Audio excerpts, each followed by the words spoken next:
Hello，大家好，歡迎大家又嚟到星源占星學堂，我係占星師 Christy。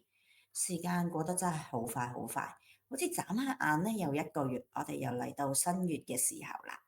咁今次咧會同大家介紹講翻嘅咧就係嚟緊雙子座新月，究竟新月許願啦，同埋相關嘅一啲星象概況係點樣嘅？今次雙子座新月咧，適合許願嘅時間就都幾長，同埋都係啲日頭時間幾適合我哋嘅。包括咧就由新月一開始嘅時候，5月27號上晝11:02，去到5月28號夜晚嘅8:59，嗰度咧有超過一日嘅時間，包含咗日頭啦同夜晚。咁無論你返工啦，或者你生活啊，有啲乜嘢嘅節奏都好咧，相信都會揾到啲時間去許願嘅。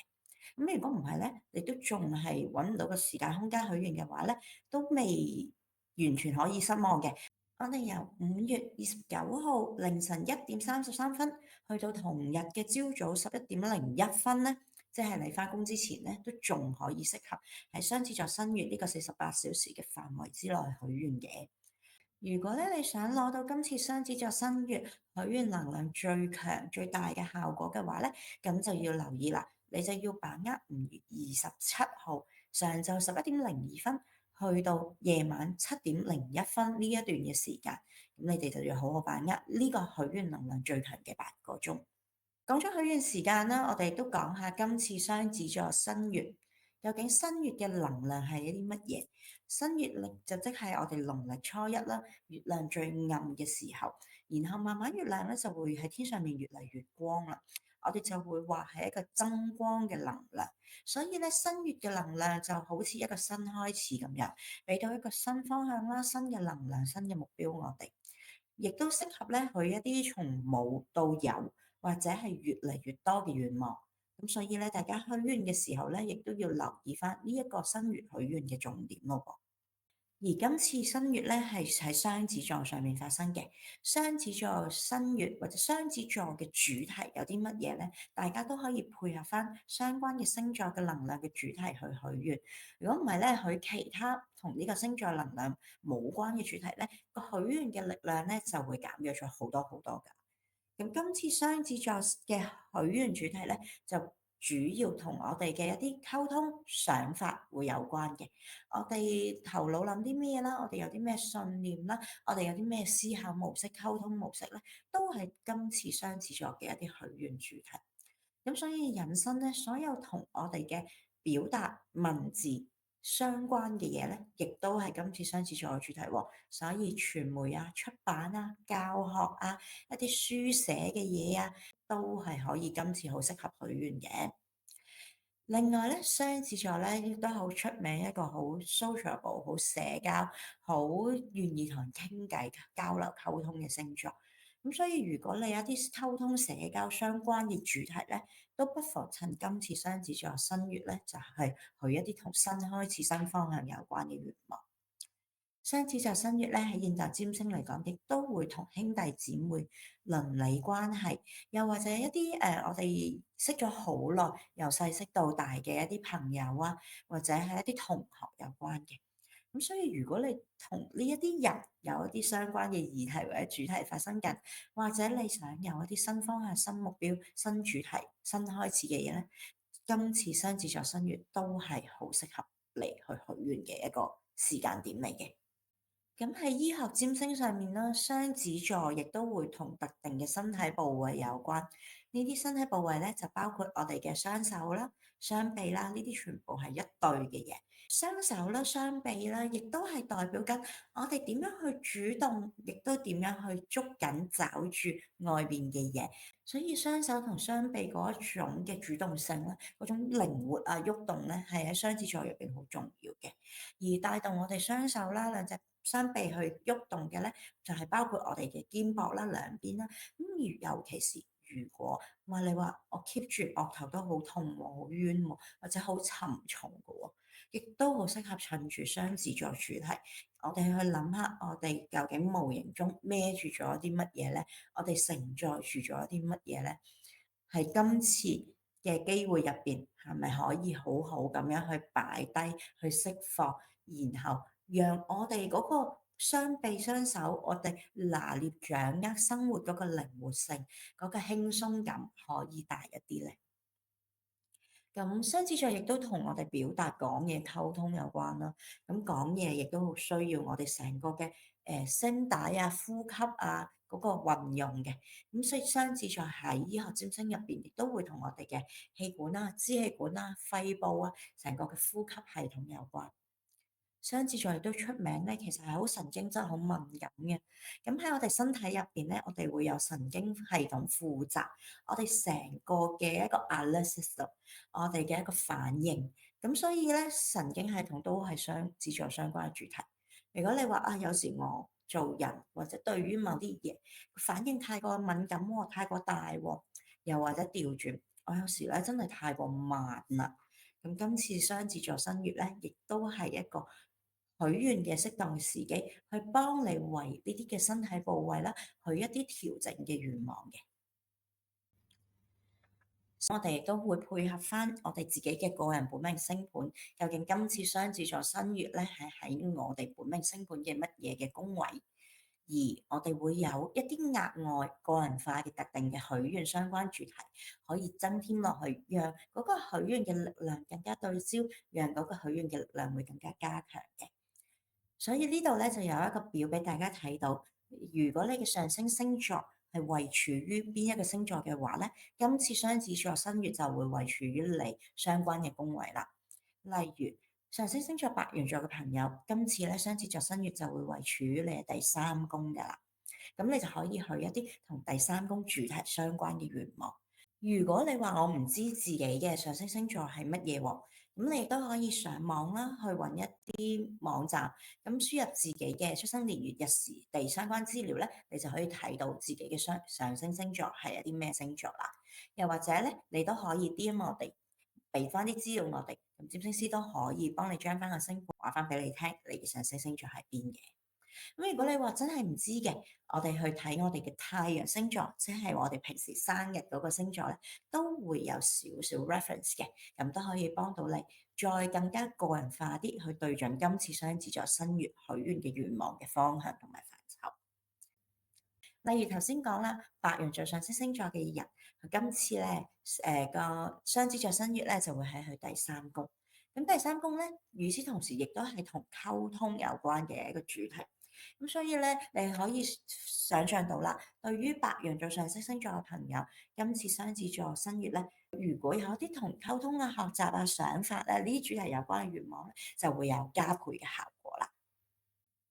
跟住落嚟啦，我哋睇睇今次雙子座新月嗰個嘅新月盤，呢個係香港嘅時間。新月嘅時候咧，就太陽啦同月亮啦，其實咧都同位處於同一個位置嘅喺星盤入邊。呢個我哋都叫做太陽同月亮合相嘅時候。今次雙子座新月咧，太陽同月亮同時位處於雙子座6度5分嘅位置，所以我哋講緊雙子座嘅能量係主導咗今次成個嘅星象啦，同埋能量。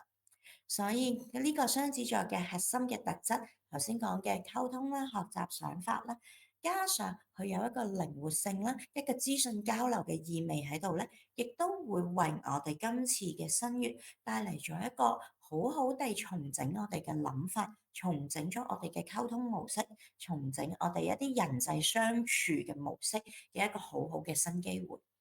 尤其是如果你話，誒以前嗰套好似都唔係好 work 喎，有啲嘢我想變，有啲嘢想唔同啦。又或者以前學習嘅方向、諗嘢嘅方向，都想有一啲新嘅角度啦、新嘅目標、新嘅方向嘅話咧，今次雙子座新月咧，亦係一個極度好好嘅機會，俾你去做一個立定目標、立定志向啦，同埋讓自己更清晰我未來向一個咩新方向走嘅。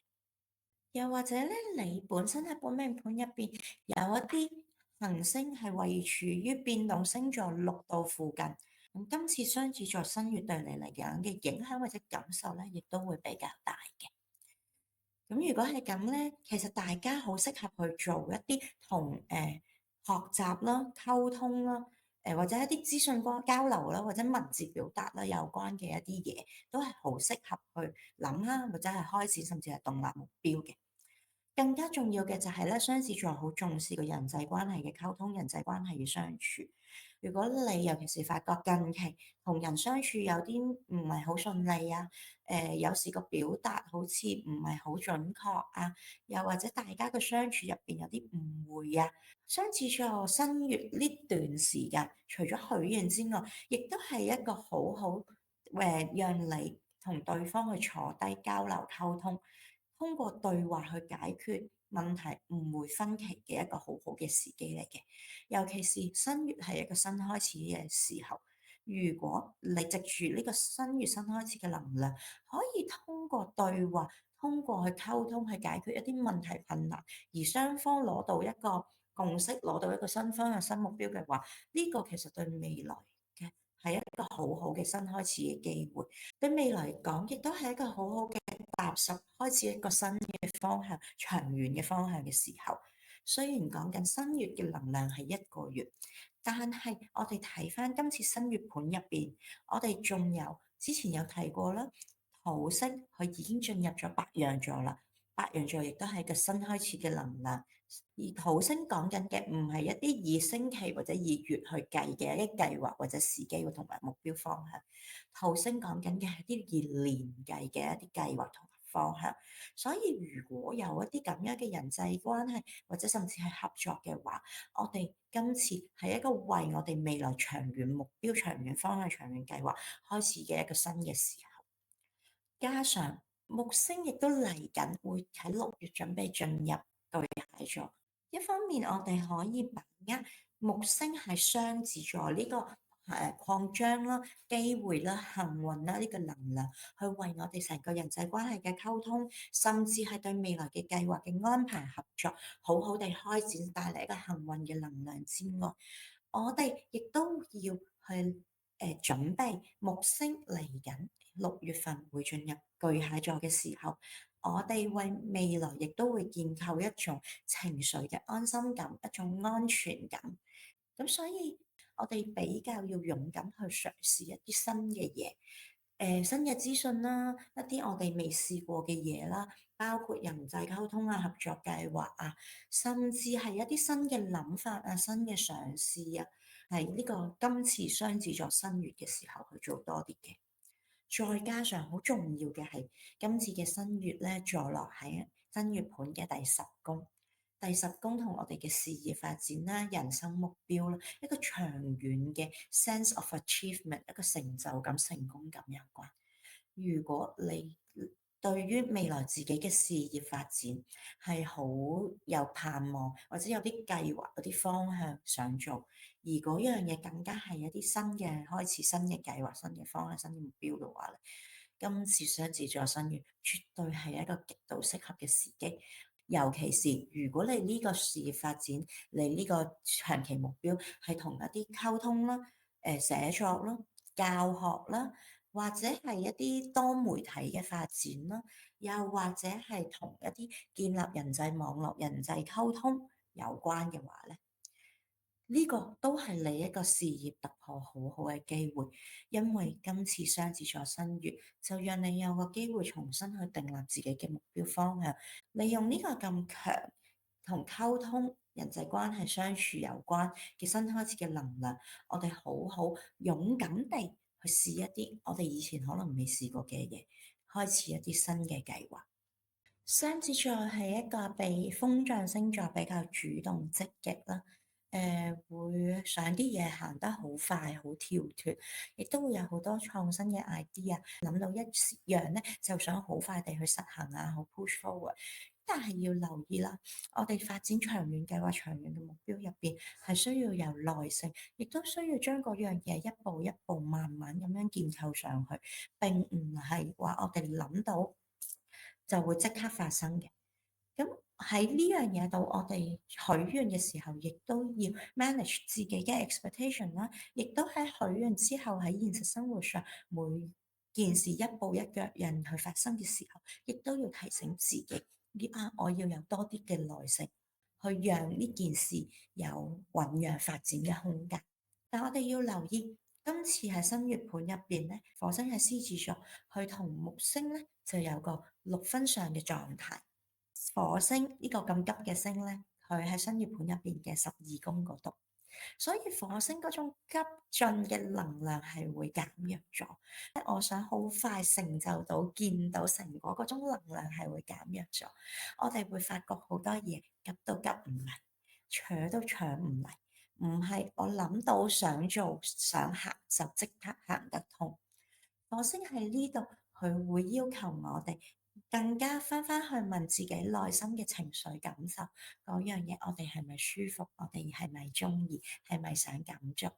但係火星係獅子座，幫到我哋有一份勇氣，有一份嘅堅持，就係嗰樣嘢我哋真係想要，真係想做嘅，我哋會能夠有勇氣去開始一個新嘅局面，亦都會有一份堅持。喺呢一刻未見到成功、未見到目標、未見到成果嘅時候，我哋仍然會繼續堅持行落去。而火星咧喺第12宮咧，更加咧係適合我哋做一啲內心嘅探索啦，同埋尤其是如果你嘅事業發展、你嘅人生方向係同一啲靈性發展有關，今次嘅雙子座新月咧，亦都係一個好好嘅機會，讓你去更加了解、理解自己究竟想點，同埋訂立一個更清晰、更準確嘅一個靈性事業嘅發展嘅方向。最後啦，都想提提大家喺雙子座新月呢一個新月嘅 moment 入邊，因為都有好多行星位處於風元素，咁所以我哋咧就少不免個人會比較理性啦，會比較個人會冷淡啦，會流於一個比較思考計劃啊，會容易忽略咗感性情緒嘅部分啦，亦都忽略咗我哋嘅直覺行動力嘅部分嘅，所以都提提大家。喺呢個咁理性嘅氛圍入邊，我哋仍然唔好忘記，我哋嘅情緒感受係重要嘅，我哋嘅直覺係重要嘅。如果大家對於雙子座新月或者許願有啲咩疑問嘅，可以參考下我哋 YouTube 其他嘅片，關於占星師嘅新月許願指南嗰度咧就會有詳細許願嘅步驟同埋要注意嘅嘢。如果你話想知道雙子座新月同你自己本命盤，或者甚至你想知自己本命盤更多嘅嘢嘅話咧，都歡迎你隨時同我哋聯絡，可以傾幾句啦，甚至或者係預約諮詢嘅。咁我哋下次再見，拜拜。